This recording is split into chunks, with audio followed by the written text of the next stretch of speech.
Neste vídeo queria-te mostrar que as frações que representam números de dízima finita ou infinita, periódica, elas são úteis porque facilitam os cálculos e porque ao longo dos cálculos limitam um certo tipo de propagação de erros.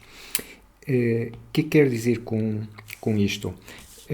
Por exemplo, se tu quiseres somar dois números com uma dízima finita, pequena, por exemplo 0.2 com 0.5, a soma destes números dá 0.7, efetua-se facilmente.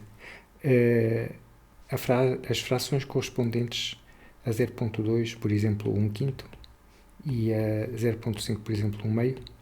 Se quiseres agora somar os números nesta forma, dá mais trabalho do que somá-los nesta, e tens que multiplicar, como sabes, por exemplo aqui por 2 e aqui por 5, para termos denominadores iguais.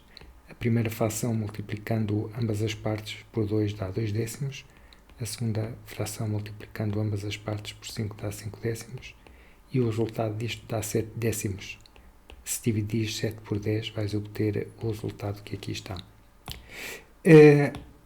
A vantagem que o uso de frações tem é quando tu tens números com uma dízima grande ou com uma dízima infinita, periódica. Por exemplo, se considerares a soma de 1 terço com 8 nonos,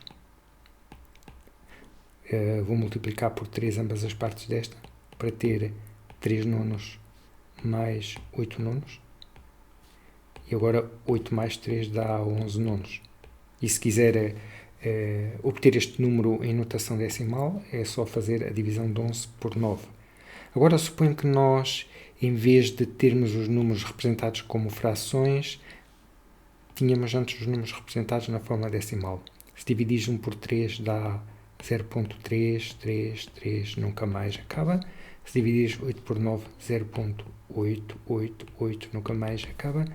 E como é que tu somas estes números? Por exemplo, 0.333, etc., mais 0.888, etc. Vamos tentar somá-los. Por razões óbvias não podes começar à direita porque os números nunca mais acabam para esse lado. Então tens de começar, se quisesses somar desta forma, tinhas que começar do lado esquerdo. 8 e 3, 11. Então punhamos aqui 1.1. E depois passávamos para a outra coluna. 8 e 3, 11. Dava aqui 1 e tínhamos, como eu disse, 11, que somar aqui 1, 2. E depois 8 e 3, 11 aqui neste número, e tínhamos que fazer a mesma coisa, alterar aqui 2 e pôr 1. E como vês, a soma ela é mais pesada do que no caso acima. E pior ainda se tu pensares em termos de multiplicações ou divisões. Por exemplo, se quiseres considerar 1 terço vezes 8 nonos, em termos de fração é fácil, dá 8/27. A questão de dividir 8 por 27 para teres este número em notação decimal. Agora, se quiseres multiplicá-los, multiplicar estes dois números,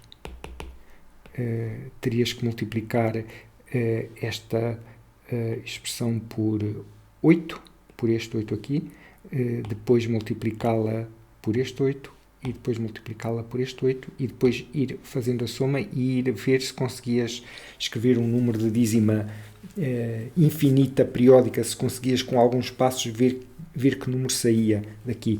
Mas conforme estás a ver, isto começa a dar esta multiplicação feita desta forma, daria muito mais trabalho para tu chegares a um número tal que visses qual era a sua dízima infinita, encontrando o seu período. A parte que se repete desse número é bem mais difícil do que aquela que está em cima.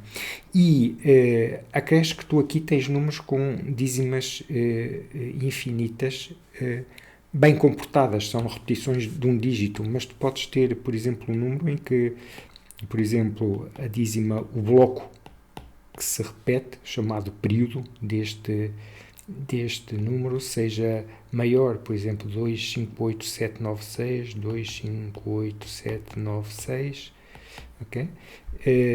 Se tu tiveres números em que não sejam tão uniformes como estas operações tornam-se muitíssimo pesadas e podem se tornar até absurdas quando comparadas com a simplicidade que a representação em fração tem. Portanto, uma das vantagens de tu usar as frações é esta.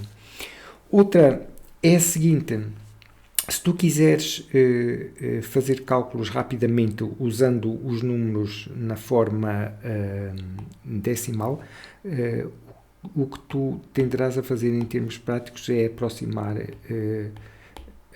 o número, por exemplo, aproximar este número para 0.373 e este aqui para 0.888.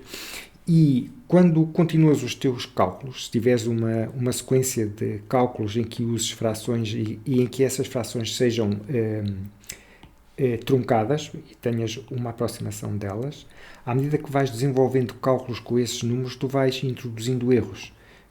E esse é um aspecto muito importante do cálculo, é o erro introduzido. Neste caso seria um erro por aproximação.